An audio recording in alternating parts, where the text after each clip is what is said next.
You know that feeling when you take the first sip of your morning coffee? That quiet, simple, almost personal moment? Well, believe it or not, the story behind what's in that cup is anything but quiet. It is a loud, globe-spanning saga. We're talking dancing goats, spiritual mystics, clashing empires, full-blown revolutions, and yeah, the dark side of a global obsession.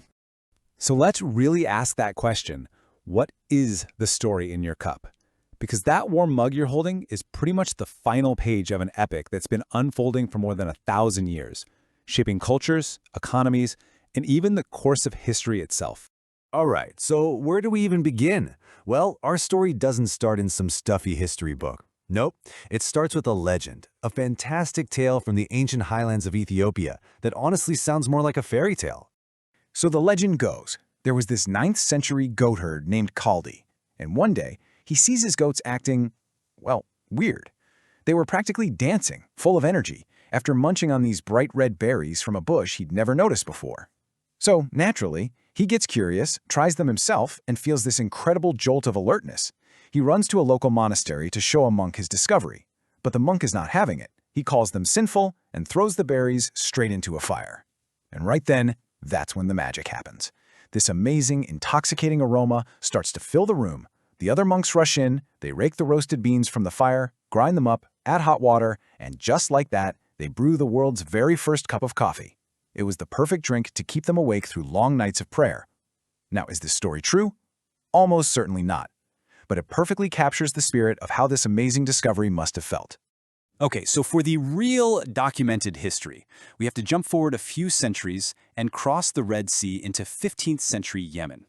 Here, coffee wasn't stumbled upon by goats. It was grown on purpose for a very specific and pretty sacred reason.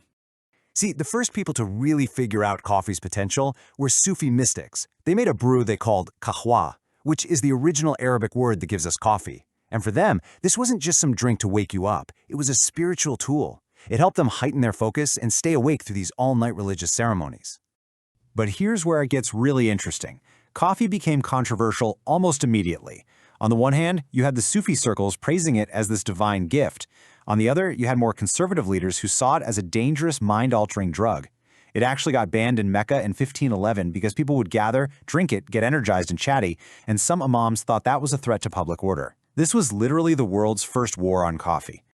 Of course, that ban didn't last. The appeal of coffee was just way too strong. By the mid-1500s, coffee houses were popping up all over the Middle East, and especially in Istanbul, the capital of the Ottoman Empire. And these places, they weren't just cafes, they were revolutionary. Think of them like the internet of their day. They were the places you went to do business, to debate politics, to share news and ideas. They completely changed public life. So from the bustling port cities of the Ottoman Empire, Venetian merchants brought this exotic wine of Araby back with them to Europe. And this is where the bean goes from a regional curiosity to a force that helps fuel a massive intellectual and commercial awakening. At first, Europeans were really suspicious of it. Some priests even called it the bitter invention of Satan.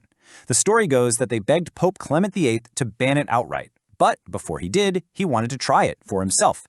And after one sip, he supposedly said something like, "This devil's drink is so delicious, it would be a shame to let only the infidels drink it." With that one quote, he basically baptized the bean and opened the floodgates for coffee to conquer Europe. And oh boy, did it conquer. The growth was just explosive. By 1675, there were over 3,000 coffee houses in England alone. They were called penny universities because for the price of a cup of coffee, just a penny, anyone could walk in and listen to the sharpest minds of the day debating everything from science to business. In fact, some of the most powerful institutions we have today, like Lloyd's of London and the London Stock Exchange, got their start in coffeehouse conversations. And this quote just brilliantly shows the social upheaval coffee was causing. In 1674, a pamphlet was published called The Women's Petition Against Coffee. It claimed the drink was making men impotent because they'd rather spend all their time talking politics in coffee houses than be at home with their wives. Now, it was almost certainly satire, but it was a joke with a very sharp point. It showed just how radically this new coffee culture was shaking up society. So, with demand for coffee just soaring, European powers became desperate to break the Arab monopoly and grow it for themselves. And this, right here, is where the story of our beloved drink takes a much darker turn. It gets tangled up in the brutal history of colonialism, theft, and slavery. I mean, this part of the story sounds like it's straight out of an action movie. Back in the 1720s, a French naval officer named Gabriel de Clieu gets his hands on a single coffee seedling from the king's private botanical garden in Paris. On the dangerous journey across the Atlantic to the Caribbean, he has to deal with pirate attacks, a massive storm, and even another passenger trying to destroy the plant. At one point, drinking water ran so low that de Clieu shared his own ration just to keep that one little seedling alive. And that single plant didn't just survive, it thrived. But here's the devastating truth. This agricultural miracle was built on a human catastrophe. By 1788, just one French colony, the one we now know as Haiti, was supplying half of all the coffee in the world. And that entire industry, all that profit, was powered by the brutal, forced labor of hundreds of thousands of enslaved Africans. This horrific model was then copied and scaled up. Take a look at this timeline. Around 1727, coffee seeds are smuggled into Brazil. By 1852, Brazil is the biggest coffee producer on the planet, a title it has held ever since. And that empire was built on the backs of enslaved people, an institution so central to its economy that Brazil was the very last country in the Western world to finally abolish slavery in 1888. So, we've followed this bean across continents, a journey fueled by prayer, by intellect, and by exploitation. As coffee became a cornerstone of the global economy, it also, surprisingly, became a powerful political symbol for a brand new nation.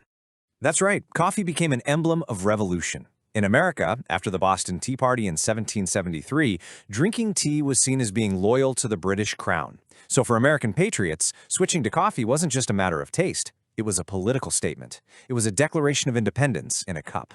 And that revolutionary spirit helped lock in America's love affair with coffee, a passion that's now part of this massive global industry. Today, the map of production is huge. Brazil is still the undisputed king, but countries like Vietnam have become absolute powerhouses. And, in a perfect full circle moment, Ethiopia, the legendary home of Kaldi's dancing goats, is still one of the world's top coffee producers. So, the next time you pour yourself a cup, just take a second. Think about the incredible journey it took to get to you. Over 1,000 years of history, from Sufi prayer circles to London's penny universities, from colonial plantations to your kitchen counter. What's in your cup has fueled thinkers, built empires, and sparked revolutions. It's a history that's still being written, one morning at a time.